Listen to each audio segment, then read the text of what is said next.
Okay, everyone. This clip is about how to ask for recommendation letters. I have met quite a few students thinking asking for a letter is really easy. Now, if you think that way, you probably are the person who really need this clip. So you don't want the program or the job you apply receive a letter like this. Dear X, meh, Professor Y. It really hurts your chance, really. So how to ask for a good recommendation letter? According to some sources, recommendation letters probably is the most critical factor whether you get the job or not. So there are steps and important factors for you to consider. It's a long-term process and not just a quick, hi, write me a letter or no. If the first time you think about getting a letter of recommendation is when you are applying for a job or graduate school, then I probably have to be really honest with you. You probably won't get a good letter. Still, you might be able to avoid getting a bad one. I'm going to talk about some steps. The first one is make sure you choose the right person. Before going further, let me just tell you a really quick story. When I was a PhD student, our professor one day told us a story. There's a student applying for a program. And they read one of the letters from a reference. My goodness, this reference just trashed this student. Saying she is unprofessional, she's really horrible, all the bad things. So you don't want this kind of letters sent out to a graduate program or the job you apply. You need to make sure you choose the right person. Now, how do you do that? First, do your best not to annoy or disappoint any professor or boss. Okay. Now, of course, you might think, I'm not going to ask that psycho. The problem is professors talk among themselves, okay? And probably bosses too, I can imagine. Although there are psycho professors or bosses, okay? I used to be a student. I know there are some professors just unprofessional, right? But let me assure you, if you are a hardworking student, you have efforts on all the classes, then people will see that. Those psycho professors, usually people know they are psycho. So they will not listen to them, taking them seriously. Your references probably will not be influenced by those psychos. And psycho professors are minority. Do not pick a reference just because he's a professor, she's nice to me, or he's my friend. I have some students about a month into the class, in this online class, so I never see this student. Suddenly, I got a letter from a job, I think it's a program she applied, and asking me about the students. What can I say? I mean, I don't even know the students, right? So you don't want to make that kind of mistake. I have another case. A student, we just communicated through emails. She needs, I think, a letter sent it to her job, something, and she asked me for a recommendation letter. All I can say is just sorry, I don't know you well enough. You want to pick someone who really knows you, understand your performance in class. Also, I will encourage you to find a chance to let the professors have the opportunity to know you. Being a teaching or research assistant or club officers to a professor. All right. In other words, you want the opportunity to work closely with the professor. All in all, you want to ask yourself, how was my performance in this references class or job? And what will this reference say about me? This probably is the most important question. You need to be honest with yourself. The second step is that you need to ask first, politely and nicely. Okay? Now, do not, I repeat, do not give the school or job the reference's name before you ask the reference. Okay, that will be one of the worst mistakes that you can make. Alright, why is that? First, that professor might not remember you. For example, I've been teaching more than a decade. I have taught a lot of students. You might think, yeah, I am taught in class a few times. He or she should remember me. Chances are probably not. Okay, you don't want to bet on that. Okay. So the second is a professor might not have time and you give the professor no choice, and that might piss them off. Okay, and finally, the professor might have nothing nice to say about you. Okay, so you probably want to check first. All right. So at least I suggest using email. And start with I'm applying for a certain job or a certain program, and you want to give some details, not just a link. Kind of like see for yourself. Okay, you don't want to do that. Summarizing your own words. Okay, and then ask nicely. Say, can you write me a recommendation later? I'll appreciate it very much. Okay, number 3 is waive the right. Usually, a graduate school will ask you if you want to choose waive the right or not waive the right. So, what is the right we're talking about? It is the right to read the letter.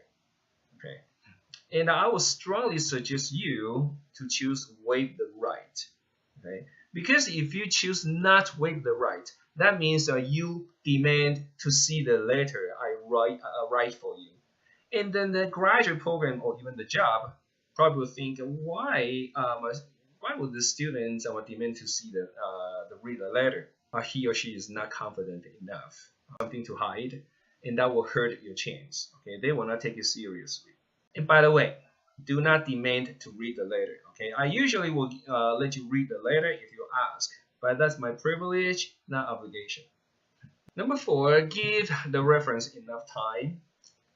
Trust me, you don't want me to rush the process. Okay, enough time means approximately a month.